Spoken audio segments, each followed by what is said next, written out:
The content of this video, as well as the thoughts, views, and opinions expressed herein, belong to the presenter and do not necessarily reflect the views of Brigham Young University or the Church of Jesus Christ of Latter-day Saints.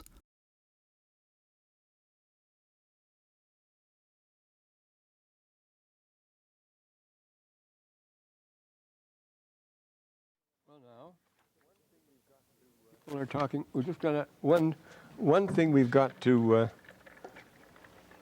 say just a thing about here, just a short remark about the evidence for the Book of Mormon. They talk so much about archaeological evidence and so forth. That always comes up where the Book of Mormon is mentioned. If you want proof of the Book of Mormon, of course, you must go to the Old World.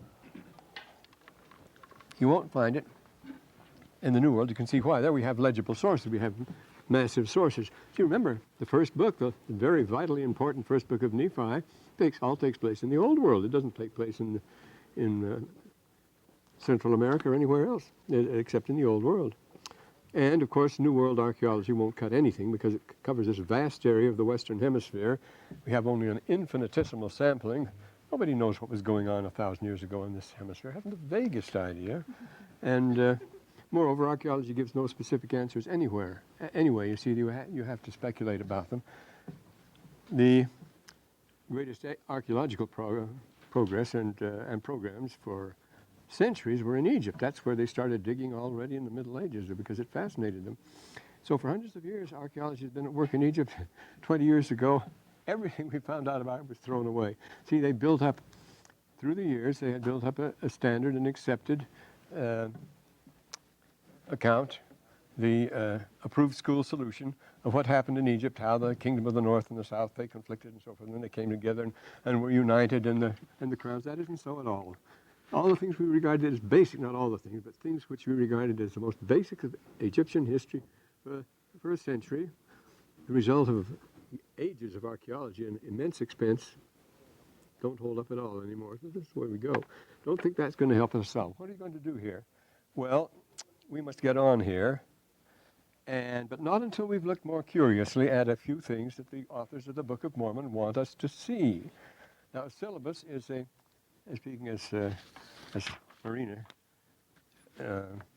reminds me to do, a syllabus is a list of things that should be studied. And usually you end up by studying the syllabus. You study the things you have to do, and you're eager to get on from one point to the next and so forth. But how do you study these things in the Book of Mormon? The purpose of a teacher is just one purpose, to save the student's time, you see. I can save you a lot of time. Here's where we get the books on the shelf and so forth. It's to save your time. You could have discovered these things for yourselves, but it would take you much more time. The St. John method, which a few years ago, St. John's University tried a new method of teaching in which the students was a humanistic sort of thing. They went through all the steps of discovery necessary, say, to discover the telescope or discover the mountains on the moon. They constructed an exact replica of Galileo's telescope, and then they looked at the mountains on the moon, and then they discovered the moons of Jupiter and so forth. But this takes your whole lifetime. I mean, if it took Galileo a lifetime to do it, the best way for you to learn it is do exactly what Galileo did, but then you're through and you've done nothing for yourself. See, the whole advantage of recording, and we get that. Notice the Book of Mormon is an epitome. We're constantly reminded in the Book of Mormon that they have cut things down, that things have been very carefully edited, reduced only to the things most vital that the authors want us to have, and it has been taken, it is a digest of a vast amount of records that they've gone through and edited for our benefit. So they're going to save us time. And so I invite you to look up the things that interest you, and there'll be books on reserve for this class. It's foolish, but most of them, well, for the time being, will be mine, because they're the things I've been talking about. So that's where you'll find them. And there's others, but of course the Book of Mormon itself is what you need to know. And this is a strange class on a strange subject. It's not like anything else. See, this is the point. It's a crash course. It's an emergency course. It's what in the Army they call a quickie course. We haven't got long to learn. We haven't got long to go. If you'd seen the newspapers this morning, it would say, great guns, what's happening now? But this is so. The situation is very urgent today. It's not like it has been at other times. And where do you research in the Book of Mormon? And this is the point. You must research in yourself. And I'm not talking in an abstract sense. I'm talking in a historical sense here, actually. You must see yourself in the book. And That's one thing students have always been able to do. Very easy. They can find themselves in the book. The Arab students always identified themselves with Nephi. He was their man. And see, for a time when we had the Point Four, it was President Harris who introduced the Point Four in the Middle East. It was a program by which we bring Middle Eastern students over here to study. And BYU had a great influx of Muslim students from all the Middle Eastern lands. They're required to take religion here. The only religion they would take is the Book of Mormon, and they had me teaching this Book of Mormon class just for Muslims, you see, and some very amusing things came. But brother, the Book of Mormon was their book, and Nephi was their hero. They were all for him. But you do find it in yourself. You can see this. It's unique, the Book of Mormon, which has been the great converter. It's been irresistible. It's done more than as much as all the missionaries put together. And of course, it's their irresistible tool because it involves the reader like no other book. You do identify with it. It grabs you, see, if you read it carefully. You don't even have to read it carefully. I mean, so many people on first reading. I was just remembering yesterday, something came up when the Salmon brothers were visiting us. This is back in 1950. Yes, it's 4950. 960. No, it was 959. They're fifth-generation Israelis, eminent scientists now. One of them in charge has to do with the disposition of radioactive materials in Israel, which is a very important problem, of course, because they have to use that form of energy. They don't have much space to put it in. And the other is teaching, I think, maybe in North Carolina now, I think. But he's moved around. But anyway, they were here for a short time. They went skiing, and John broke his leg, younger brother. And he went to the infirmary here. And so they were held up. And so somebody gave him a Book of Mormon, and he read it. And then he insisted the next day on being baptized. Now, here's a fifth-generation Israeli. He says, I have to be. Well, they had this huge cast on his leg. Was you going to baptize him with a cast on his leg? Yes, we baptized him. He wouldn't settle for anything else. He just had to be baptized. Well, that's why the Book of Mormon can grab people. They were fifth-generation Hasidic Jews, you see. And the Hasidic Judaism is the old-fashioned Judaism, and they recognize the Book of Mormon as, again, as the Arabs did, as their book. Culturally, the Arabs recognize it, but religiously, it was perfectly clear to the Jews what this was. So he had to be baptized on the spot, and he's never heard of it before as far as that goes. Book of Mormon does that, and that's why the only possible test for this course, what can it be? People ask about that. It must be an essay of some sort, which you can show how the Book of Mormon has stirred you to thought and action, how it's affected you. It will be that way. Oh, the question will be worded in a subject for an essay, things like that, or two. Identification questions. They could be significant, show that we follow along, because the historic part of it is also extremely important, see? Not just as evidence, but we're going to see why. We hope to see why this morning, if we ever get on to this. So that's what it is.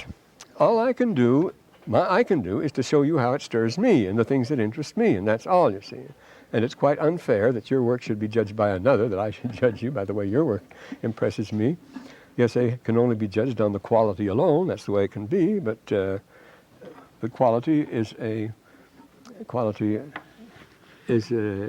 personal judgment, as Joseph Smith says.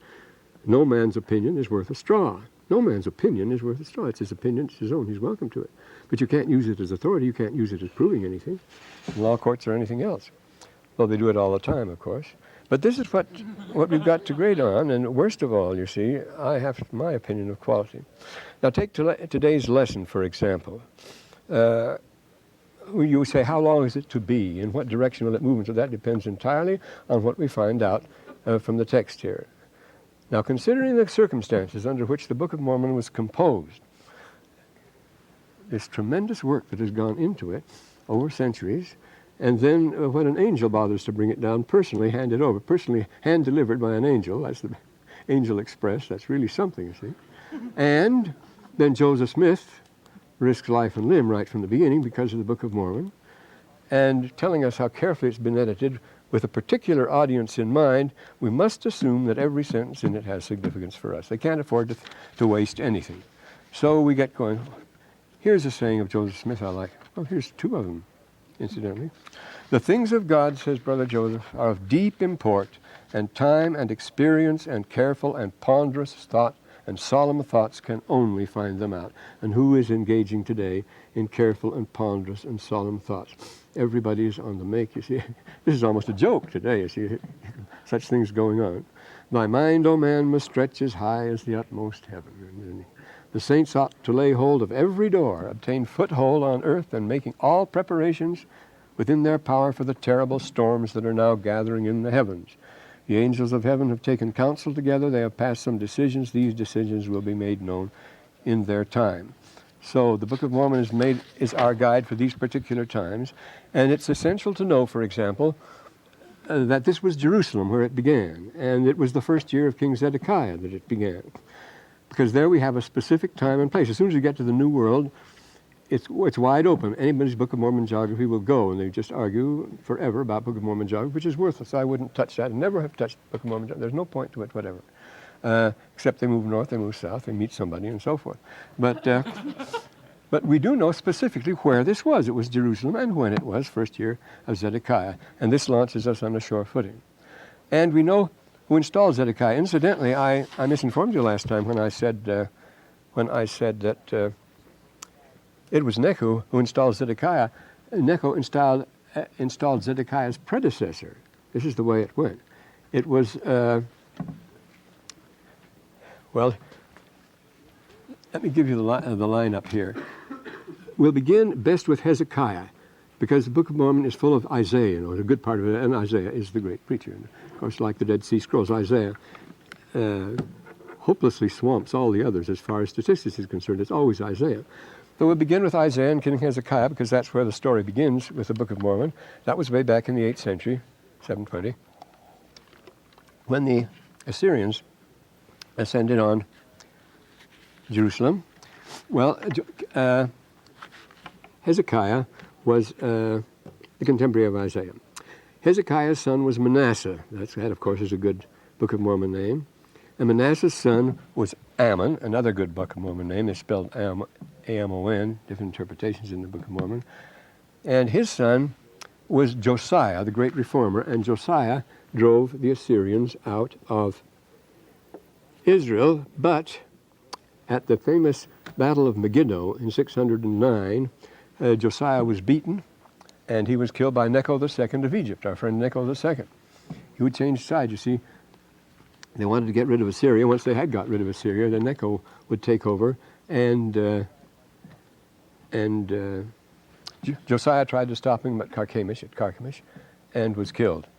Rather, Necho tried to stop him. Josiah's already been killed. He's already been killed at the Battle of Megiddo, 609. But just 4 years later, Necho, being victorious in Palestine, tried to stop Nebuchadnezzar in 605 at the Battle of Carchemish, which wasn't up in the north again, not far away, and he was killed.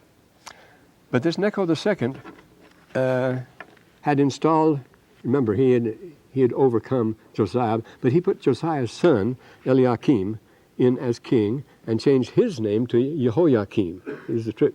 You put your own man in and give him a new name and so forth. So Necho II did put in Josiah's son, Jehoiakim, as, you'll find this in the second book of Kings, of course, the 24th chapter and 36th chapter, and put his son in as king with the name of Jehoiakim. Made him king of Judah. But then, and he deposed his brother. Joseph's son, Eliakim, and deposed his brother. But he was beaten by Nebuchadnezzar, I say. Then Nebuchadnezzar came in, and he deposed Jehoiakim, the one who had been put in by the king of Egypt. He deposed him, you see, and put in his place Mattaniah, who was Zedekiah. He was installed by Nebuchadnezzar, no less. He wasn't installed by Necho of Egypt. His predecessor was, his brother was. And he changed his name to Zedekiah, the king did. But this is typical of the story. Zedekiah very soon rebelled against the Babylonians. He rebelled against Nebuchadnezzar, who had installed him on the throne. And who trusts who in these days, eh? And this brings the Babylonians in, and Nebuchadnezzar comes and destroys Jerusalem. That brings him into Jerusalem in Lehi's time, because Zedekiah had turned against him. And in the first year of Zedekiah is when Lehi has to leave Jerusalem. This is quite a while before, because only 587 that Jerusalem is destroyed. So this mix-up here is typical of what's going on. Now, this, as we mentioned before, in this great time, year 600, the pivotal year, everything turned on its hinges, and you have an entirely new world. The sacral kingship went out of the window, and there was revolution everywhere. And suddenly, at this moment, the founders of most of the world's great religions appear. They're all strictly contemporary with Lehi. Now, this is on reserve, but this on this approach to the Book of Mormon, and we have a chapter on this. We can read some things from here. Oh, this is 44 we have, just a second. And here they are. We talk about it here. Yes. Lehi counts among his contemporaries not only the greatest first names in science and politics and business, but also the most illustrious religious founders known to history. Gautama Buddha, Confucius, Lao Tse, Rahaman Mahavira, the founder of Jainism. We had a Jainist in the class a while back. Zarathustra, Pythagoras. The top men, they were never exceeded. They founded these religions. So you can see it is going to be a new world. And they were all contemporary with Lehi. Did they know Lehi? This reminds us of another situation. See? In Lehi's day was when the 7 wise men lived. The Greeks talk about the 7. They were all contemporaries of Lehi. These were wise men who had been rich and successful in the manner of Lehi, and all left their homes to wander in the world looking for wisdom. And all sorts of stories about them. Once a year they would come together at a banquet and feast and share their ideas and their discoveries and so forth. They were seeking only for wisdom. They were the sophoi, the wise men. And they were succeeded by the sophists, who were phony wise men who completely took over the scene a little while after by cultivating the art of rhetoric. That's something else. But they are contemporary. We talk about the other man. Who is the first great name in Western science? Well, we should put these names on the board, I suppose. Well, it's Thales. Thales of Miletus, and we know he was contemporary because he predicted the solar eclipse of 585, when just 2 years after Jerusalem was destroyed. That makes him just 15 years after Lehi, in the prime of life, had left Jerusalem. So they were Thales of Miletus. His mother was a Syrian, probably Jewish, you see, and he had studied most in Egypt. His ideas were, see how international everything is, was Egyptian, and he is the father of modern science. It goes back to Thales in mathematics and geometry and so forth. See if we have something to say about good old Thales here. Yes, another who visited the East on business in Lehi's day was Thales of Miletus, father of Western philosophy and science. Mother was a Phoenician. He was educated in Egypt. Well, the story of that Aristotle tells about him and so forth. But here's another contemporary of Lehi. He probably knew Lehi because, remember, he was in business. He says that he didn't have much money. He traveled around and he visited, well, his mother was a Phoenician, so he would certainly, Sidon was the principal Phoenician port, Tyre and Sidon. So naturally he would visit Sidon and Tyre on business. And who visited Tyre on business, and Sidon especially on business? What's the favorite city name on the river in the Book of Mormon? It's Sidon. Remember, the river Sidon is their river. It's their outlet to the sea and so forth. So they name it after Sidon, as colonists always do, name things after places back home. And I'd be willing to bet a dime to a donut that Lehi and Thales were friends, because Lehi was in the business too through Sidon. He uses it, and traveled a great deal about it, and had a great fortune, many precious things and so forth, and gold and the like. So these things, everything comes together just in Lehi's time, and this is very important for our world too. And you notice everyone, I said these religious founders, I suppose I should put their names on the board. You know about Buddhism, Gautama Buddha, the largest religion in the world and so forth, for membership and the like, and Mahavira and Confucianism, which is a philosophy, Chinese and the like, and naturally Pythagoras, who's the founder of the Hermetic, the cults and so forth, from Egypt. They studied in Egypt. They start there. And you know, it all comes out of Egypt too, and same thing as Zarathustra.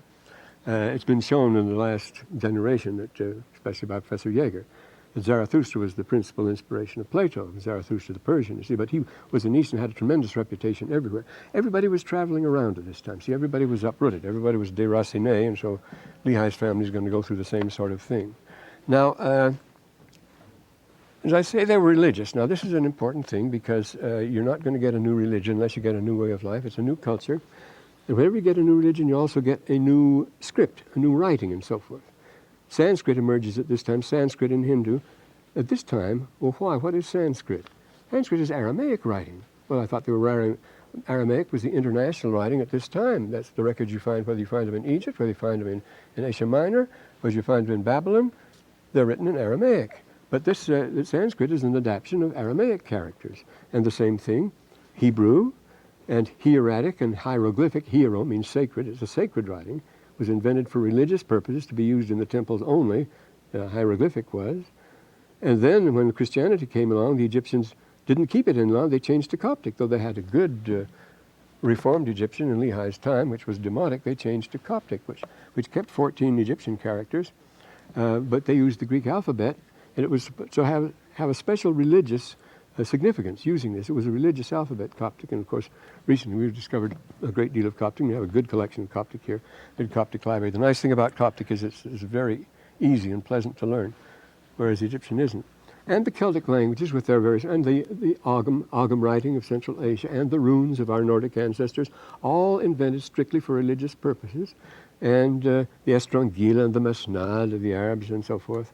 And Edward Meyer says the most significant contributions the Mormon ever made was the invention of the Deseret alphabet, Brigham Young Deseret alphabet. I have half a dozen books in Deseret alphabet. I couldn't find them out in the garage or somewhere like that. They're very interesting. It was a very good alphabet design, but notice when you have a new religion, you separate yourself. You become, as a mark of distinction, you have a new alphabet.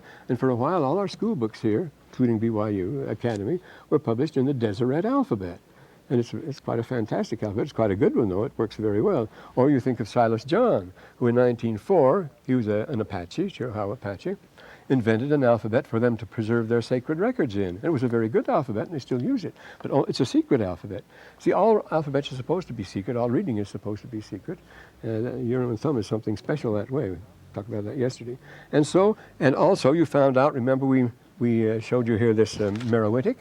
When the priests of Thebes fled south and then had to flee farther south, I think I got one of them in here. No, I didn't. And then had to flee farther south, they took, here it is. They invented, the Meroitic script, and this is it. And here it is compared with the characters in the Book of Mormon. They had their own characters, you see, very much like Meroitic, derived from Egyptians, a Reformed Egyptian. And again, in the Book of Mormon, they have their own characters. A good deal is said about that they have their own writing. And of course, the Jaredites had their writing too, which was translated by King Mosiah.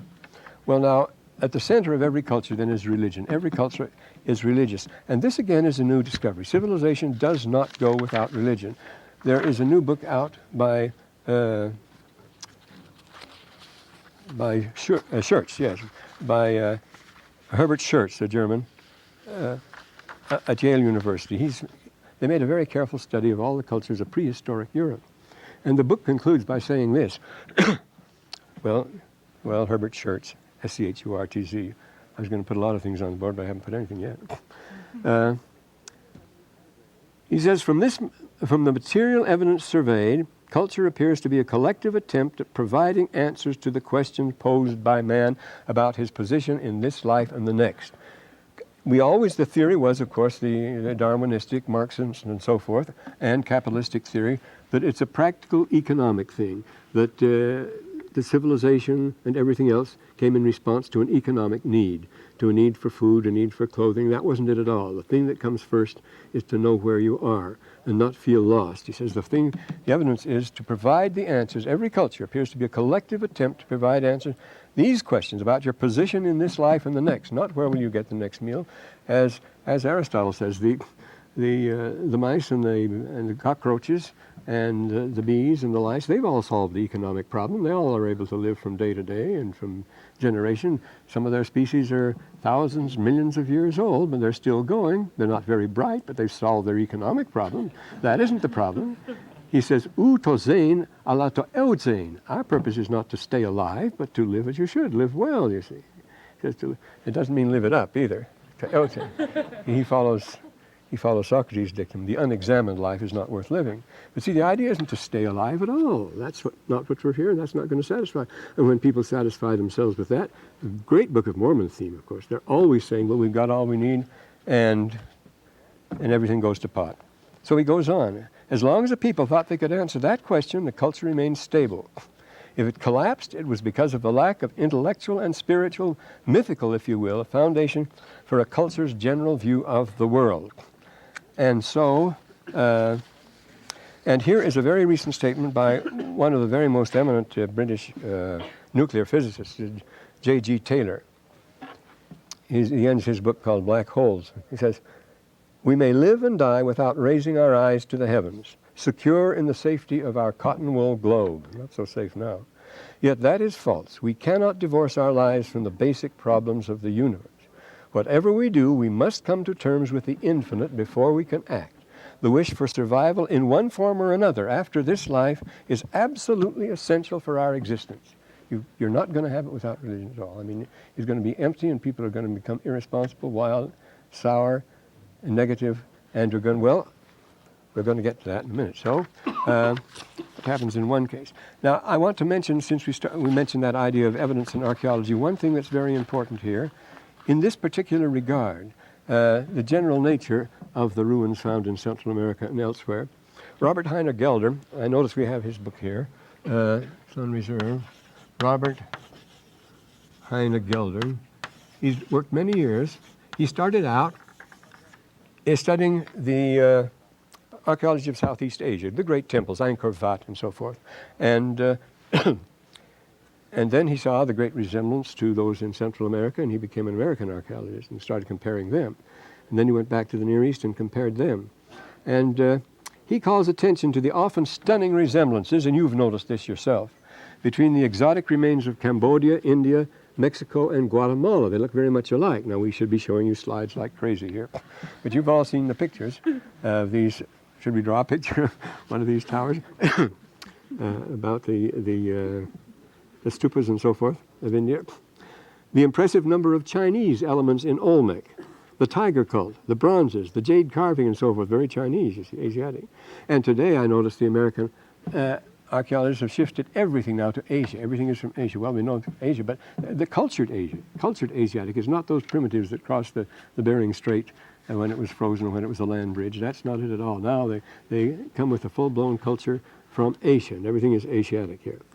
The tiger cult, the bronzes. Contacts must have been by sea, not directly, we're quoting him now. Well, here we're quoting M.D. Coe, who is the foremost American, the one who's always sounding off on this subject, back at Yale. He's been here, the Mormons, we've had students with him and so forth. He says, many have noted the great ceremonial centers of Mesoamerica are highly reminiscent of Angkor and Khmer civilization of Southeast Asia. Then we show that Robert Heiner Gelder, he got very interested and started comparing them in a big way. And he says contacts must have been by sea, not directly across the Pacific, however, but using the Kuroshio Drift following the Great Cirque by the northern route, the Japan current, as we sometimes suggested for the Jaredites. Quickenberg has a book on that. But there's something seriously wrong here. For the whole Southeast Asian complex, should we draw a map? It doesn't arise until the 9th and 10th centuries after Christ. It's 1,000 years after the Nephites disappeared. What are we going to get here? Then he says, so they could not have inspired the American cult centers built 1,000 years earlier.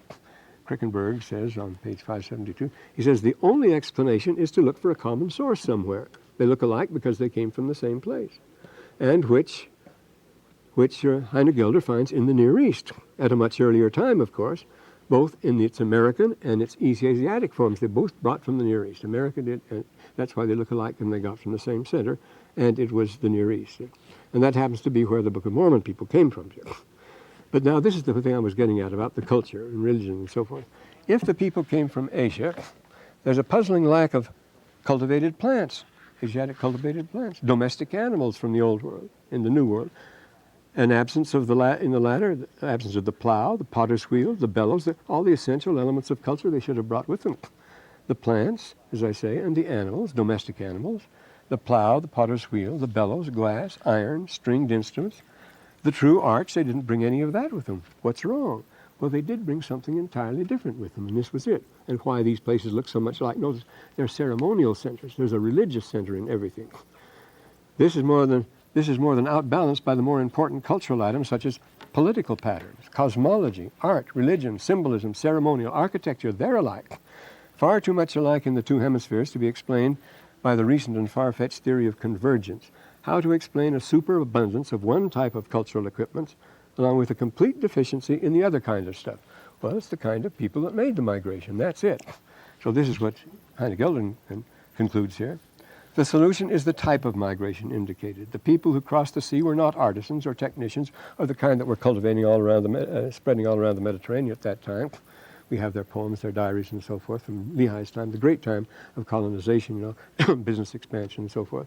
No, these were people of a religious and intellectual, a priestly persuasion. What is indicated, according to Hugh Nibley, is, quote, a carefully planned and prepared undertaking primarily with missionary goals, a religious group of people that fled across the sea. That's why they have these, that's what their centers are. And you see, what was the first thing Lehi did when he landed? He built a replica of the temple. It says smaller, he didn't have as much expensive stuff in it, but it was, they planted that Near Eastern culture right here as soon as they got here and made a replica of Solomon's temple, as the Jews were doing at the very same time from the middle of the 6th century. When Jerusalem fell, we know now from ample records, from at Elephantine far up the Nile at the first cataract, was found in 1925.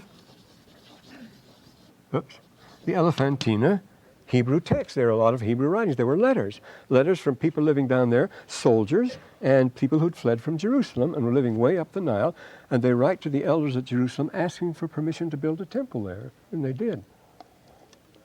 So this is the practice. Going way up the Nile, that's where you get your Meroitic and so forth. So these things show some strange relationships. And there, he says, but why... Then why no trace of Southeast Asiatic religious teachings in America? Why no Hinduism and Buddhism? The answer again is to look for the Near East. When the Spanish priests and Puritan divines came here, they instantly recognized the Old Testament and the New in the teachings of the Indians. Nothing of Eastern Asia, but much the same sort of thing. So it's an interesting cultural pattern we have here in the Book of Mormon. Now, in Lehi's day, we said before, the barriers broke down. It was wide open. It was another swarming time. Samuel Noah Kramer has written the best study of that, a monograph on this swarming time. In the year 3000, in the year 1700, in the year 1200, 700, everything turns, you see, 700. 300 AD, 800, that's when the Vikings and so forth, 1200. Well, I've written a number of articles on that. And when we get to the Jaredites, as we surely shall in a couple of weeks, naturally, they're just at the end of the Book of Mormon, understand. We talk about that sort of thing. But this is what happens when it breaks down, you see. It's a matter of survivors. Everybody scatters. They move as tribes, but they move as individuals. Things break up. It's a heroic age. We saw everybody, Gyges financing Persian on one side, Greeks on the other, and so forth. Croesus is buddy-buddy with Greek tyrants and so. Well, Gyges, it was Gyges, the tyrant, the rich man, who financed Necho II, who beat the who was beaten, but who installed the king Jehoiakim. You see there, and he was also supported by Pisistratus, the tyrant of Athens at that time. We'll mention him in a minute. I think we have some time for that now. Just a second. So we say the barriers broke down. Well, this mixing up, remember, Piankis, Chesterkins, Nubian, Libyan, Asiatic, Amu, everything all mixed up. You'd find it was international. You'd go to any city and it was metropolitan. You'd hear all the languages spoken in the same city from everywhere. Not Greek dominating, Aramaic dominating, but Greek is moving in on them, you see, going to take over. And it was a time of the self-made merchant kings. 26th dynasty, that's what the family of the Pisistratids were. They were self-made, I don't mean the Semiticus, self-made merchant kings. And everything was up to sale for the highest bidder. The world was colonies, people scattering. We have their recollections. The Phoenicians at this time founded Carthage. You see, you all know the story of Dido from Aeneas. She founded Carthage. They went forth at 800 AD. But then her sister Melissa, Carthage became a center for founding colonies all over. And this is what led to the war with the Romans, who were expanding at this time, and the destruction of Carthage. because everybody was expanding, everybody was grabbing the best possible places they could. So we have some very vivid accounts of what went on by eyewitnesses, Archilochus and so forth. And so we have these personal remarks from the lyric poets. Now, so things are stirred up in Palestine all the time, and they're mixed and blended. And we talked about these great individuals. Now the point is, where is security? Who is in charge around here? We talked about tyrants. Anybody who could get the power, it was his. But who wasn't corruptible? Who didn't have a price? Who could you count on? There are just two men we think of that you can count on, two great men. And they, again, probably knew each other, and they were Solon and Lehi, the immortal Solon. Solon left Athens, well, in 595, 5 years after Lehi left Jerusalem, and for the same reason, the great Solon. You see what we know about him. We talk about the seven wise men. Well, Solon was always considered the wisest of the seven wise men. And he became Archon of Athens in 600. So this of course, puts him right in the same bracket with Lehi. And moreover, his family had lost their wealth. He was too honest, and he went into the business of trading in olive oil and pottery, and he would sail back to the Levant and visit places like Sidon, and he loved to travel. And he gave, he's called Solon, the wisest one. Remember, it used to be common in the newspapers to put, to designate members of Congress and the Senate as Solons. There's real irony in that, because Solon is the great. Oh, incidentally, we mustn't forget this. He is the father of modern democracy. He gave us the first democratic state, and it stuck, you see. He gets the credit for being the great Solon, the wisest of the Greeks, and the founder of Western democracy, as far as that goes.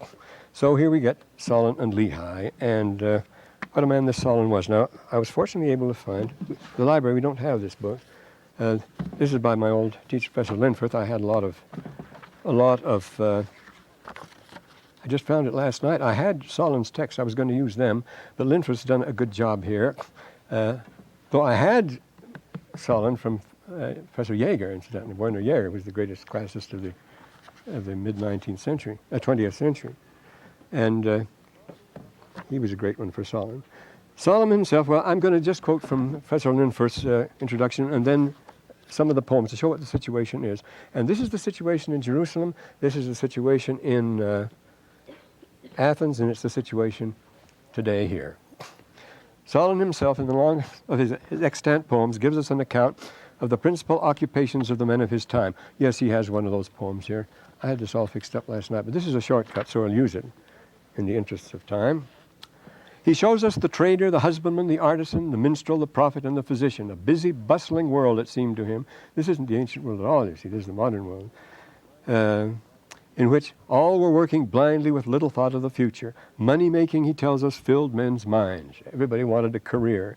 In his day, a deep social and economic unrest pervaded the society as a result of unequal distribution of wealth. Society fell into two conflicting classes.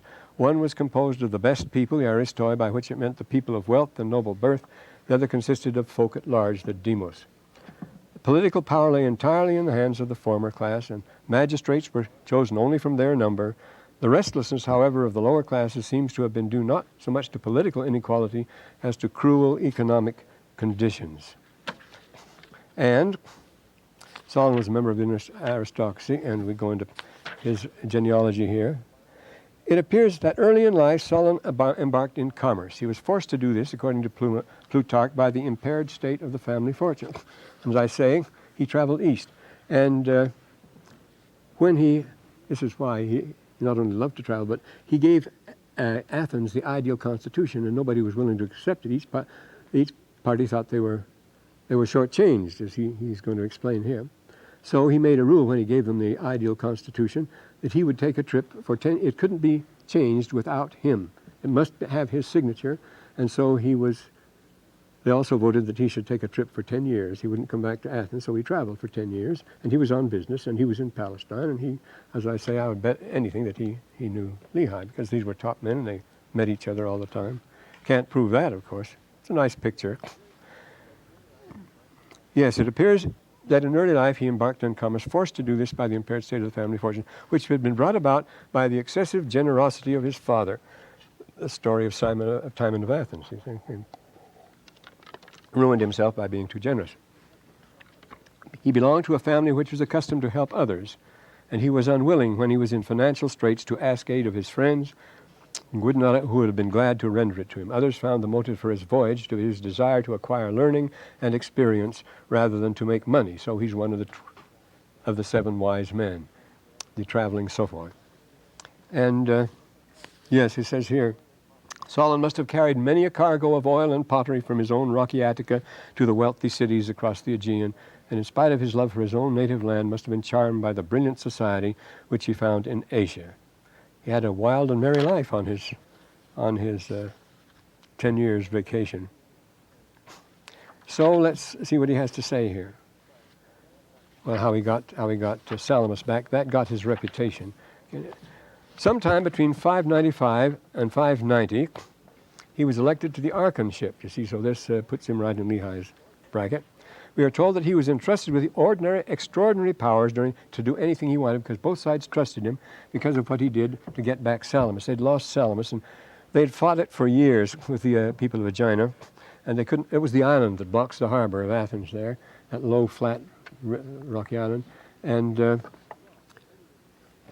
they passed a law that anyone who should propose another attempt to take Salamis would be put to death, capital punishment. They'd had enough of it.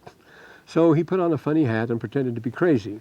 Like Hamlet, he put on an antique disposition, you see.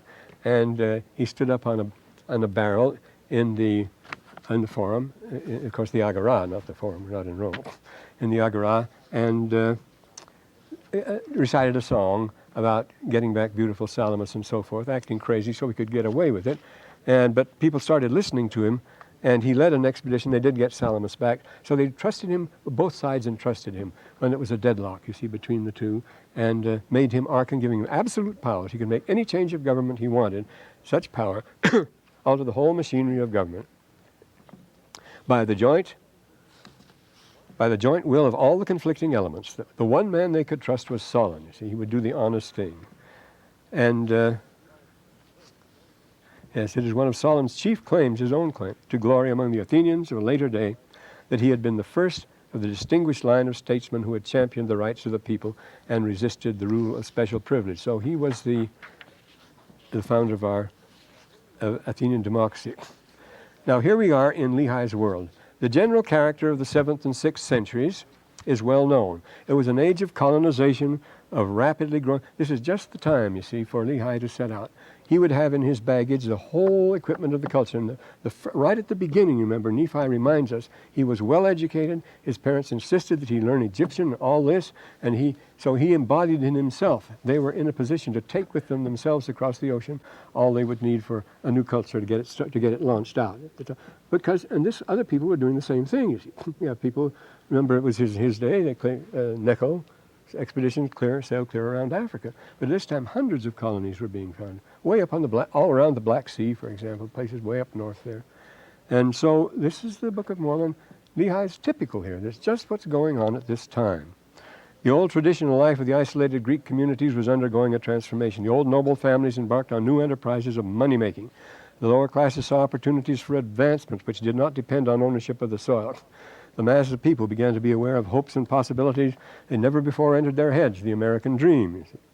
The world was suddenly open to them. A spirit of adventure and eagerness for larger and fuller life marked the whole age. One single concrete thing had an incalculable influence, the invention of coined money right at Lehi's time. It has the same influence in the Book of Mormon, as you know. The fundamental transformation in human society wrought by the invention of money is sufficiently well known. With these general characteristics of the age in mind, we can see what probably took place. Well, he goes into this now. And so let's read what Solon himself has to say here. First, to begin with his most famous of all sayings, Ge rasko ae pola didasko menos. As I get older, I am constantly learning new things. Oh, dear. See, getting old is a process of learning more, he says. Now, this is the situation. This is Solon himself, Aristotle is reporting what's happening here. It says, the organization of the state being such as I have described, the many were the slaves of the few, and in consequence the people rose in opposition to the upper classes. The feud was a violent one, and the opposing factions were pitted against one another for a long time. Remember Ammon preaching to the people met on the hill there that they had to build. They had to build the sacred center, and they resented it because they weren't even able to go in because they weren't properly dressed and so forth. Ammon speaking to the Zoramite people. In the end, by common agreement, they elected Solon as archon, to act as arbitrator between them. His elegiac poem already appeared, which begins, I am not aware, and pain lies heavy at my heart, as I watch the oldest of Ionian states sinking lower and lower. And then Solon himself was a man who by birth and reputation belonged to the highest class, but his business activities and his limited means placed him in the middle class. In general, he puts the blame for the dissension upon the wealthy class. Notice this power and gain motif in the Book of Mormon here. And that is why he says at the very beginning of the poem that he fears their covetousness and insolence, implying that the hostile feelings which were prevalent were due to their causes. And then he says, to the common people, but he was just to both of them. He says, to the common people I have given such a measure of privilege as sufficeth them, neither robbing them of the rights they had, nor holding out hope for greater ones. And I have taken equal thought for those who are possessed of power and who were looked up to because of their wealth, careful that they too should suffer no indignity. I have taken a stand which enables me to hold a stout shield over both groups, and I have allowed neither to triumph unjustly over the other. Now that's why he's the great Solon, you see. For he says, and here's the four. I told you the cycle of the 4 steps. And here he puts them here in his poem. Tiktegar chorus hybrin hoton polis olbus apetai. When people are too prosperous, he says, then they begin to choke in it. Of course, first there's olbus. He starts olbus. Olbus is followed by chorus, fullness, overweening fullness, and this is followed by hybris. And then he says, just as sure as anything, you're going to get 80. This is the way Professor Linforth renders it, however. For excess giveth birth to arrogance when great prosperity attendeth upon men whose minds lack sober judgment. Well, if that isn't Book of Mormon, I never heard of it.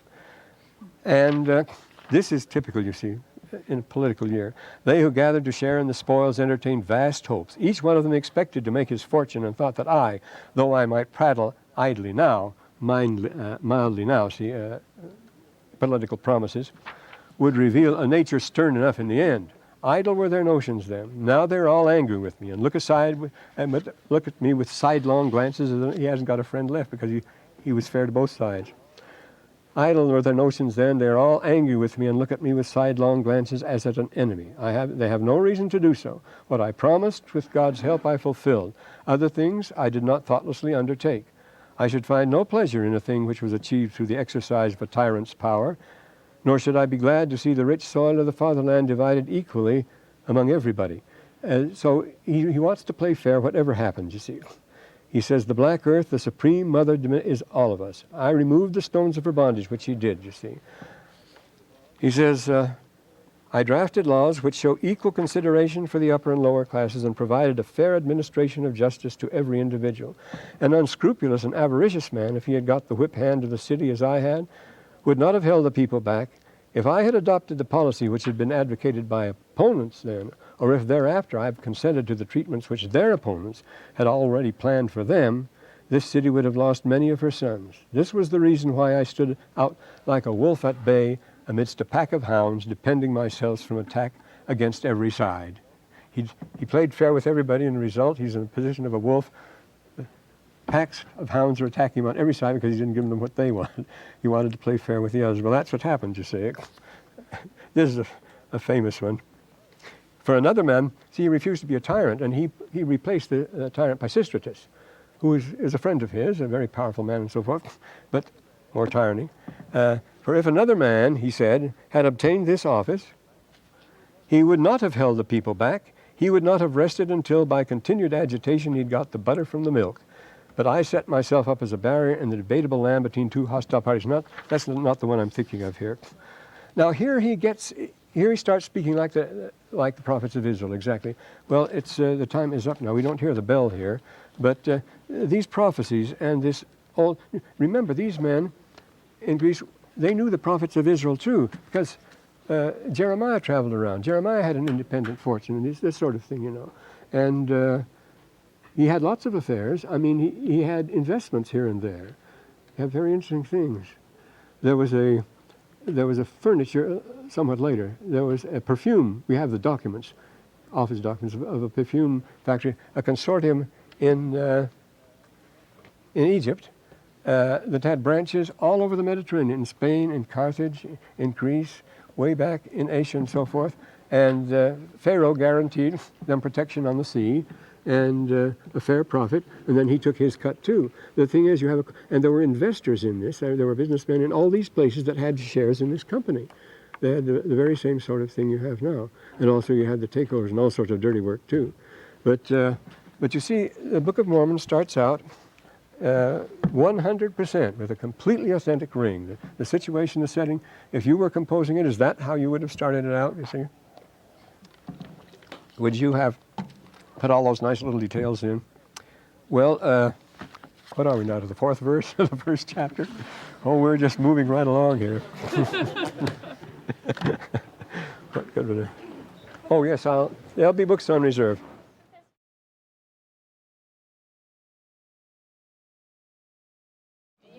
Oh, yes, the first of all is Albus, prosperity.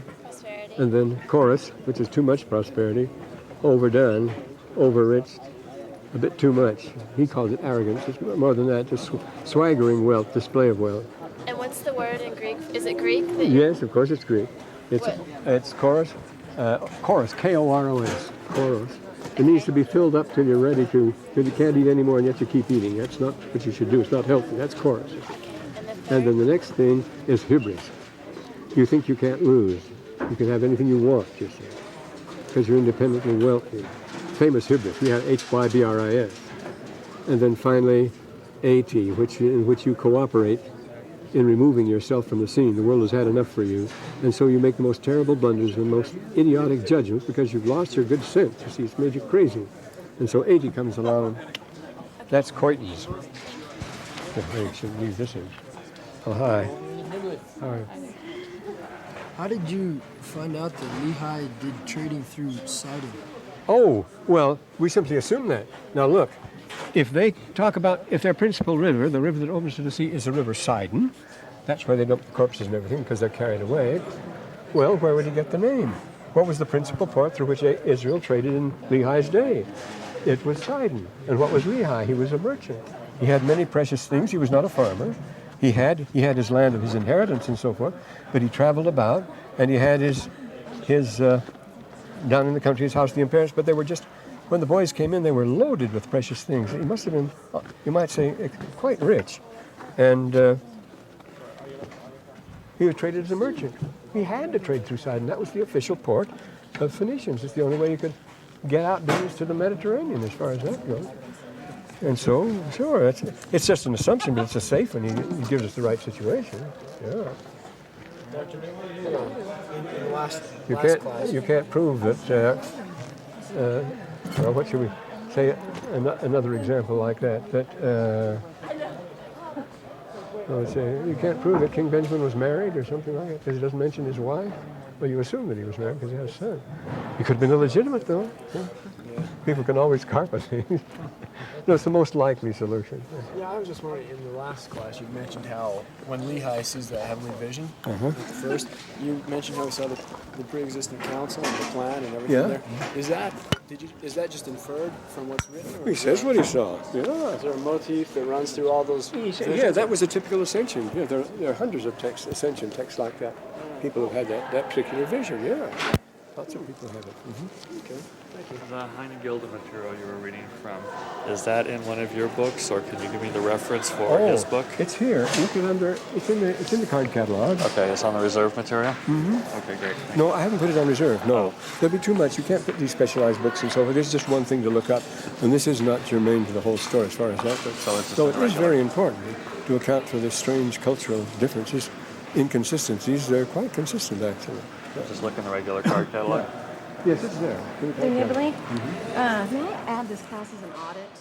Sure you can.